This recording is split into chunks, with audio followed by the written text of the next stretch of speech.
Hello అండి. నేను మీ Sahithya. Welcome back to my channel Sahi vlogs. అందరూ ఎలా ఉన్నారు? ఈరోజు మన వీడియోలో ఏంటా ఈ కర్రీ అని చూస్తున్నారా? అదే అండి, అందరికీ ఇష్టమైన క్యాప్సికమ్ మటన్ కీమా కర్రీ మాట. ఇది ఎప్పుడైనా ట్రై చేశారా మీరు? ఒక్కసారి తింటే కనుక మళ్ళీ మళ్ళీ చేసుకొని తింటారు. అంత బాగుంటుంది.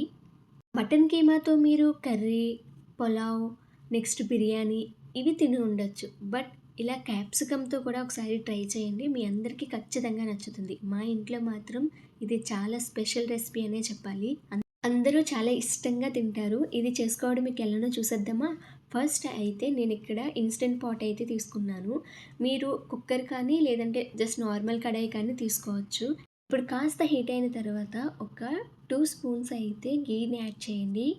అది కాస్త వేడైన తర్వాత చిన్న చిన్న ముక్కల కింద కట్ చేసుకున్న ఉల్లిపాయలు అలానే పచ్చిమిర్చి యాడ్ చేసుకోండి. మీరు తినే కారాన్ని బట్టి పచ్చిమిర్చి యాడ్ చేసుకోండి. ఇప్పుడు ఇందులోకి మీరు 1 టేబుల్ స్పూన్ సాల్ట్ అయితే యాడ్ చేసుకోండి. ఎందుకంటే ఉల్లిపాయలు కాస్త బేగా ఫ్రై అవుతాయి.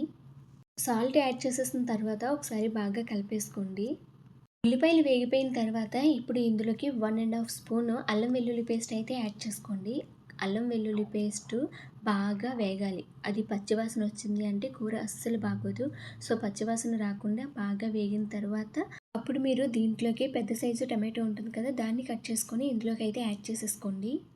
టమాటో కూడా ఒక 2-3 మినిట్స్ మగ్గిపోయిన తర్వాత ఇప్పుడు మీరు ఇందులోకి కీమాని అయితే యాడ్ చేసుకోండి. ఇక్కడ మాకు ఫ్రోజన్ కీమా ఉంటుంది కదా, సో నేను ఫ్రిడ్జ్‌లోంచి తీసి జస్ట్ ఒక 2 మినిట్స్ ఉంచి మళ్ళీ వెంటనే ఇందులోకి అయితే వేసేసాను. అందుకే మటన్ కీమా ఇలా ఐస్‌లా అయితే అయిపోయింది. కీమా యాడ్ చేసేసిన తర్వాత ఒక 5-10 మినిట్స్ వరకు అయితే మగ్గనివ్వండి. అప్పుడు కీమాలో ఉన్న వాటర్ అంతా బయటకొస్తుంది కదా, సో ఇప్పుడు ఇందులోకి మనకు కావాల్సిన ఉప్పు, కారం అయితే యాడ్ చేసుకోవాలి. ఇప్పుడు ఇందులోకి 2 స్పూన్ల కారం యాడ్ చేసుకోండి. నెక్స్ట్ 1 స్పూను ధనియాల పొడి, అలానే హాఫ్ స్పూన్ జీలకర్ర పొడి అయితే యాడ్ చేసుకోండి. ఈ 3 యాడ్ చేసిన తర్వాత ఒకసారి మొత్తం అంతా బాగా కలిసేలాగా కలిపేసుకోండి. ఇప్పుడు ఇందులోకి మనం పెద్ద పెద్ద ముక్కల కింద కట్ చేసుకున్న క్యాప్సికమ్ అయితే యాడ్ చేసుకోవాలి. ఇక్కడ నేను రెడ్ అండ్ యెల్లో క్యాప్సికమ్ అయితే తీసుకున్నాను. మీకు గ్రీన్ కానీ, రెడ్ కానీ, యెల్లో కానీ ఏ కలర్ నచ్చితే ఆ కలర్ క్యాప్సికమ్ అయితే యాడ్ చేసుకోండి.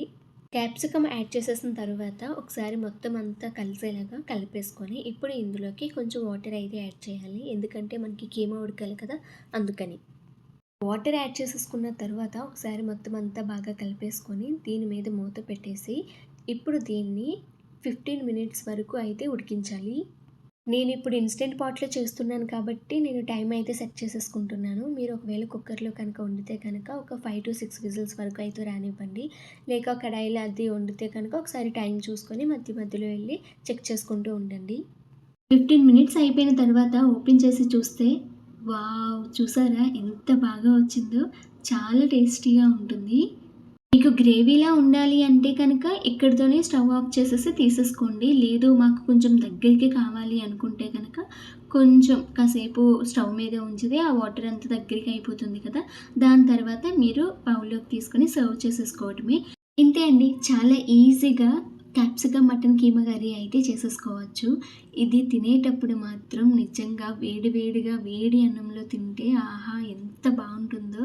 ఒకసారి ఈ రెసిపీ మీరు ట్రై చేసి మీకెంత బాగా వచ్చిందో నాకు ఖచ్చితంగా కామెంట్‌లో అయితే చెప్పండి.